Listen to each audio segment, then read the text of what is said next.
একঘেয়ে পনিরের রান্না খেয়ে খেয়ে বিরক্ত হয়ে গেছে, তাই ভাবলাম শীতের মধ্যে এত ফ্রেশ সবজি শাক সব কিছু শাক পাতা পাওয়া যায়, একটু নতুনত্ব কিছু করি।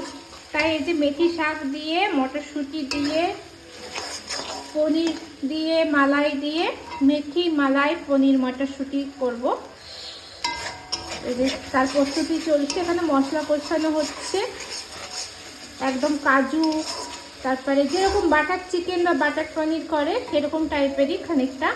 ভাতের সঙ্গে তো ভালো লাগবে না, রুটি পরোটার সঙ্গে। তা আমি রুটি বানিয়ে নেব দুপুরে, আর ওরা রাতে খাবে এই তরকারি।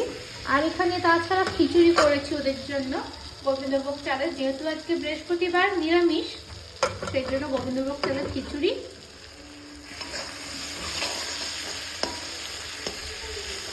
এরপরে এখানে জল দিয়ে দেবো, তাহলে পরে আবার আপনাদের সঙ্গে কথা হবে বন্ধুরা।